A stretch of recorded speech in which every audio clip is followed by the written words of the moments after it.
Assalamualaikum warahmatullahi wabarakatuh.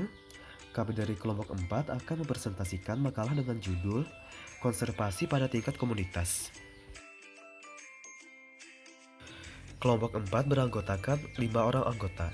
Yang pertama ada Rahma Menika Ananda, yang kedua ada Maudia Muslimah, yang ketiga ada Gusti Habibah, yang keempat ada Anissa Amalia, dan yang kelima ada Hendra. Pada materi pembahasan hari ini, memiliki 3 pembahasan utama. Yang pertama ada klasifikasi kawasan yang dilindungi, yang kedua sistem penetapan prioritas untuk konservasi, dan yang ketiga ada ukuran dan karakteristik kawasan. Untuk pembahasan pertama ada klasifikasi kawasan yang dilindungi, yang akan dijelaskan oleh saya sendiri. Menurut Primex dan kawan-kawan, sejumlah ahli konservasi telah menyatakan bahwa yang perlu menjadi sasaran utama bagi upaya konservasi adalah komunitas dan ekosistem. Sedangkan spesies dapat menjadi sasaran sekunder. Konservasi pada tingkat komunitas akan memungkinkan pelestarian sejumlah besar spesies dalam kesatuan-kesatuan yang bekerja mandiri. Sementara strategi penyelamatan spesies sasaran secara satu persatu biasanya sulit dilakukan, mahal dan seringkali tidak berhasil. Selanjutnya, klasifikasi dan kriteria kawasan konservasi menurut sistem IUCN atau International Union for Conservation of Nature. Yang pertama ada kawasan air rimba, merupakan areal yang dilindungi terutama untuk kepentingan ilmu pengetahuan atau perlindungan hutan belantara. Kawasan air rimba terdiri dari cagar alam dan kawasan belantara alam. Baiklah, selanjutnya di sini saya akan menyambung presentasi dari kawan-kawan saya. Selanjutnya itu ada cagar alam, merupakan area daratan atau perairan laut yang memiliki beberapa nilai-nilai utama atau perwakilan ekosistem, jenis dan kenampakan fisiografis atau geologis yang ditunjukkan dan ditetapkan terutama untuk kepentingan ilmu pengetahuan, penelitian, dan pemantauan lingkungan. Selanjutnya ada kawasan belantara alam, merupakan areal yang luas terdiri dari daratan dan perairan laut yang tidak sama sekali mengalami modifikasi atau hanya sedikit sekali termodifikasi, tetapi dominan memperlihatkan karakter dan pengaruh alami sebagai tempat tinggal yang penting atau permanen dari kehidupan liar yang memerlukan upaya pengaturan dan perlindungan agar mampu memelihara dan melestarikan kondisi alamnya. Selanjutnya ada Taman Nasional, merupakan area perairan, laut atau daratan yang masih alami yang ditunjukkan untuk kepentingan yang pertama melindungi integritas ekologis dari satu atau lebih ekosistem untuk masa depan generasi masa kini dan yang akan datang. Yang kedua mengeluarkan dan meniadakan pemukiman, pemanfaatan atau eksploitasi yang membahayakan kepentingan sesuai sasaran dan tujuan penunjukan area yang bersangkutan. Yang ketiga, memungkinkan adanya suatu lembaga, yayasan, atau pihak ketiga untuk mampu mengelola kepentingan ilmiah, pendidikan, pariwisata, dan rekreasi, dan peluang kunjungan pengunjung, inspirasi kejiwaan, guna pendayagunaan potensi alam dan lingkungan yang dapat dimanfaatkan. Selanjutnya, ada perlindungan momentum alam, merupakan area yang berisi satu atau lebih potensi alami spesifik atau nilai-nilai alami dan budaya kultural yang sangat menonjol unik, terkemuka untuk dihargai, khas dan jarang dapat ditemukan di tempat lain, merupakan keterwakilan mutu atau arti tambahan inspirasi kejiwaan atau rohani. Selanjutnya ada kawasan pengelolaan habitat atau spesies, merupakan areal daratan atau perairan laut yang alami dan memerlukan adanya pengelolaan intervensi aktif agar mampu memastikan kebutuhan pemeliharaan tentang tempat kediaman atau tempat yang dibutuhkan bagi upaya pelestarian jenis-jenis kehidupan liar yang spesifik. Dan yang kelima, perlindungan lanskap daratan atau lanskap perairan laut atau seascape, merupakan areal daratan dengan perairan laut atau pantai baik sebagian atau secara menyeluruh sesuai dengan kepentingan dan interaksi alami yang terjadi maupun yang berkaitan dengan kehidupan masyarakat dari waktu ke waktu sehingga menghasilkan suatu hamparan lautan atau hamparan lahan yang memiliki karakter yang berbeda dengan nilai-nilai ekologis, budaya atau yang terpenting dan sering juga ditandai dengan nilai-nilai keanekaragaman biologi tinggi. Oke, terima kasih kepada Lydia. Di sini saya akan melanjutkan penjelasan mengenai perlindungan sumber daya wilayah. Nah, perlindungan sumber daya wilayah ini merupakan kawasan yang dilindungi dan juga ditata untuk sebagian besar penggunaan yang mampu menopang kelestarian ekosistem alami. Nah, di sana bisa kawan-kawan lihat, di sana ada gambar sumber daya wilayah, yaitu terdapat hewan, sayur-sayuran, buah-buahan, dan juga lahan sumber daya wilayah. Di sana juga terdapat kriteria penunjukan, yaitu ada areal harus sedikitnya 2/3-nya yaitu berada dalam kondisi alami.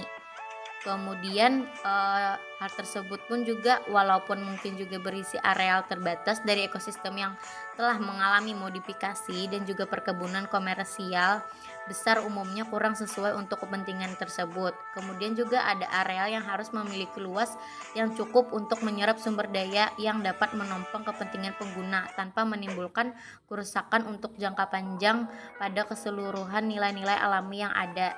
Nah, kemudian yaitu ada sistem penetapan prioritas untuk konservasi. Nah, sistem penetapan prioritas untuk konservasi ini merupakan salah satu dasar penetapan sebuah kawasan konservasi, yaitu berdasarkan karakteristik biologisnya yang penting seperti kekayaan keanekaragaman hayati, keterwakilan ekosistem, dan juga fungsi perlindungannya terhadap spesies terancam punah yaitu bernilai penting dan juga khas.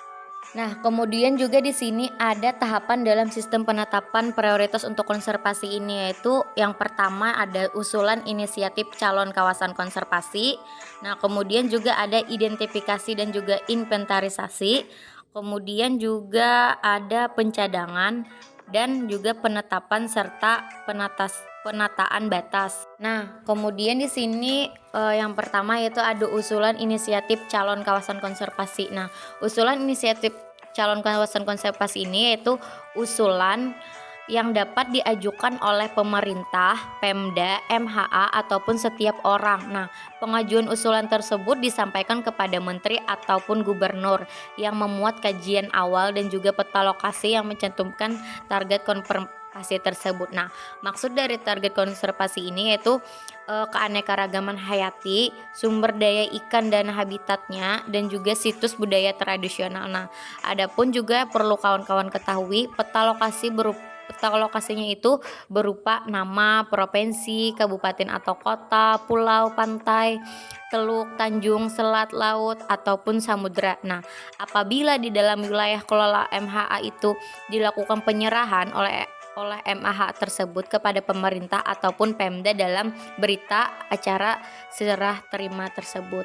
Sekian, terima kasih. Selanjutnya akan diteruskan oleh kelompok kami. Oke, tadi kita sudah bahas tahapan dalam sistem penetapan prioritas untuk konservasi. Nah, tadi kan yang pertama, selanjutnya yang kedua itu ada identifikasi dan inventarisasi. Nah, di mana di sini ada lagi terbagi menjadi pembentuk kelompok kerja atau pokja, survei, konsultasi teknis, dan konsultasi publik. Untuk membentuk kelompok kerja atau pokja itu merupakan kelompok kerja yang dibentuk oleh menteri atau gubernur dan diketahui oleh dirijen atau kepala OPD. Nah, pokja ini bertugas menyusun dokumen awal dan dokumen final dengan jangka waktu penyusunan paling lama 12 bulan setelah pokja ditetapkan. Selanjutnya ada survei. Nah, survei ini dilakukan dengan tujuan pengumpulan data dan informasi untuk penyusunan dokumen awal sebagai hasilnya. Data dan informasi yang dikumpulkan itu antara lain sebaran habitat penting, sebaran biota penting, daerah penijahan, potensi ancaman terhadap target konservasi, kondisi status pemanfaatan sumber daya, pemetaan pemangku kepentingan, keberadaan potensi situs budaya tradisional, keterwakilan, keterulangan, dan konektivitas habitat penting. Nah, sedangkan dokumen awal yang menjadi hasil tahap survei harus mengandung muatan sebagai berikut ini, yaitu tujuan pembentukan kawasan konservasi, luasan kawasan konservasi, prioritas target konservasi, zonasi kawasan konservasi, ketentuan kegiatan pemanfaatan kawasan konservasi, kategori luasan konservasi, rencana kerja, dan peta kawasan konservasi dengan minimal skala 1:50. Nah, selanjutnya ada konsultasi teknis. Nah, konsultasi teknis ini dilaksanakan dengan tujuan mendapat tanggapan terhadap dokumen awal. Pokja mengajukan permohonan konsultasi teknis ke Dirjen Kepala OPD. Selanjutnya Dirjen menanggapi paling lama 15 hari kerja. Hasil dari tahapan konsultasi teknis adalah saran penyempurnaan dan persetujuan teknis konsultasi publik. Nah, selanjutnya konsultasi publik. Nah, setelah terdapat perbaikan dokumen berdasarkan hasil konsultasi teknis, selanjutnya dilakukan konsultasi publik dengan tujuan untuk mendapat masukan dan saran, menyepakati dokumen awal dari masyarakat. Hasil konsultasi publik dituangkan dalam berita acara dan peta kawasan konservasi sebagai bahan penyusunan dokumen final. Oke, selanjutnya ada pencadangan. Nah, dari hasil konsultasi publik selanjutnya dilakukan pencadangan kawasan konservasi yang ditetapkan menteri atau gubernur. Nah, muatan pencadangan meliputi tujuan pembentukan kawasan konservasi, luasan kawasan konservasi, target konservasi, kategori kawasan konservasi, ketentuan kegiatan pemanfaatan kawasan konservasi, dan peta zonasi kawasan konservasi skala minimal 1:50. Nah, alokasi ruang kawasan konservasi dalam dokumen RJ disetarakan sebagai pencadangan yang selanjutnya dapat dilakukan penyusunan dokumen final. Oke, selanjutnya ada penetapan. Nah, penetapan ini terdiri dari 2 tahapan, yaitu pengusulan dan evaluasi. Pengusulan itu artinya pencadangan diusulkan oleh menteri atau gubernur kepada menteri untuk ditetapkan yang diajukan paling lama 6 bulan sejak dicadangkan. Dalam pengusulan dilampirkan keputusan gubernur tentang pencadangan, dokumen final, dan rencana pembentukan. Selanjutnya ada evaluasi. Nah, evaluasi ini dilaksanakan oleh Dirjen yang dilakukan paling lama 3 bulan sejak pengusulan. Selanjutnya ada penataan batas. Nah, penataan batas ini meliputi publikasi KK dalam peta laut Indonesia, sosialisasi, dan pemasangan tanda batas. Oke, selanjutnya kita akan bahas ukuran dan karakteristik kawasan konservasi. Nah, umumnya ukuran kawasan konservasi yang besar akan mendukung banyak spesies dan beragam habitat. Nah, hasil penelitian menunjukkan bahwa kawasan yang besar memiliki populasi yang lebih besar dibandingkan kawasan lebih kecil. Nah, tujuan konservasi dengan ukuran yang besar adalah dapat melestarikan populasi yang besar dari tiap spesies, serta menyediakan habitat dan sumber daya alam yang beragam pula. Nah, jadi kawasan konservasi besar itu mampu mempertahankan jenis organisme dengan jelajah yang luas dan dalam jangka waktu yang lama. Kawasan yang besar dapat memperkecil perbandingan antara habitat tepi dan habitat keseluruhan. Nah, kawasan besar juga dapat melindungi banyak spesies dan memiliki keragaman habitat yang lebih besar pula. Kawasan konservasi yang besar itu dapat mengurangi pengaruh kepadatan manusia di kawasan konservasi. Kawasan konservasi yang berukuran kecil bisa jadi merupakan pilihan satu-satunya alias dilakukan karena tidak ada pilihan lain untuk melestarikan organisme suatu kawasan. Nah, kawasan konservasi yang kecil itu efektif melindungi populasi spesies langka. Terisolasi di habitat unik, kawasan konservasi ukuran kecil juga dapat menjadi tempat yang baik untuk pendidikan konservasi masyarakat sekitar dan dapat menjadi pusat studi alam yang mendukung tujuan konservasi melalui pendidikan dan penyadaran masyarakat. Saya akan melanjutkan penjelasan dari Gusti, yaitu salah satu dasar penetapan sebuah kawasan konservasi adalah berdasarkan karakteristik biologisnya yang penting seperti kekayaan keanekaragaman hayati, keterwakilan ekosistem, dan fungsi perlindungannya terhadap spesies-spesies terancam punah bernilai penting dan khas. Secara tradisional, karakteristik ini mendominasi dasar penetapan hampir seluruh kawasan konservasi di Indonesia.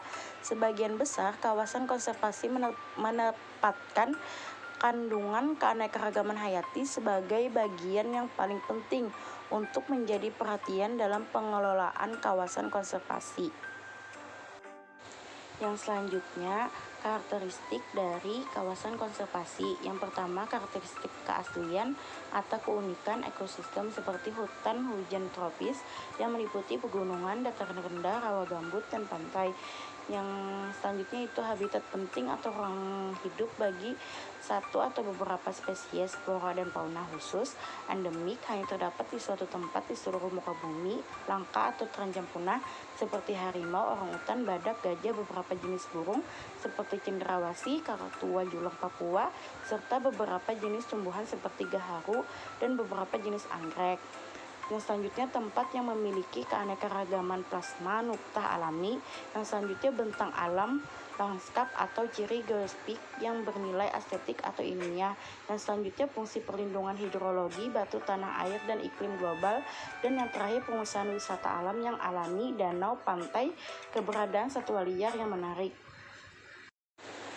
Nah, yang selanjutnya yaitu gambar prinsip geometris yang disarankan berdasarkan teori biogeografi pulau untuk mendesain suatu kawasan konservasi. Desain sebelah kiri dianggap lebih baik karena kecepatan kepunahan spesies lebih rendah dibandingkan yang sebelah kanan. Menurut teori biogeografi pulau, kawasan kecil yang dilindungi dan yang terisolasi oleh habitat yang telah berubah akan berperilaku seperti pulau dan akan kehilangan beberapa spesies aslinya sampai keseimbangan baru tercapai. Hal ini tergantung pada ukuran, kekayaan, dan keanekaragaman kawasan tersebut serta kadar isolasi habitat. Cagar yang lebih besar akan kehilangan spesies yang lebih sedikit. Dengan kecepatan yang lebih rendah, habitat alami akan selalu mengarah kepada hilangnya sejumlah spesies. Dengan landasan yang tadi, disarankan beberapa pertimbangan dalam penetapan suatu kawasan perlindungan, yaitu yang pertama, kawasan yang dilindungi hendaknya seluas mungkin dan sebaiknya memiliki ribuan individu meskipun spesies tersebut memiliki kepadatan yang rendah. Yang kedua, kawasan yang dilindungi haruslah mencukup kisaran komunitas ekologi yang menurut seluas mungkin, misalnya kisaran ketinggian. Yang selanjutnya yaitu tindakan pencegahan harus diambil agar kawasan yang dilindungi tidak menjadi terisolasi total dari kawasan alam lainnya. Suatu kawasan yang dilindungi dapat ditetapkan jika memiliki karakteristik sebagai berikut. Yang pertama, karakteristik atau keunikan ekosistem, misalnya hutan hujan dataran rendah, terus fauna pulau yang endemik, ekosistem pegunungan tropis. Yang kedua, spesies khusus yang diminati nilai kelangkaan atau terancam, misalnya badak, burung, quetzal. Yang ketiga, tempat yang memiliki keanekaragaman spesies. Yang keempat yaitu lanskap atau ciri geofisik yang bernilai estetik atau pengetahuan, misalnya glasier, mata air panas, atau air terjun. Yang selanjutnya, fungsi perlindungan hidrologi, tanah, air, dan iklim lokal. Yang selanjutnya, fasilitas untuk rekreasi alam, wisata, misalnya danau, pantai, pemandangan pegunungan, satwa liar yang menarik. Yang terakhir yaitu tempat peninggalan budaya, misalnya candi, kuil, galian purbakala.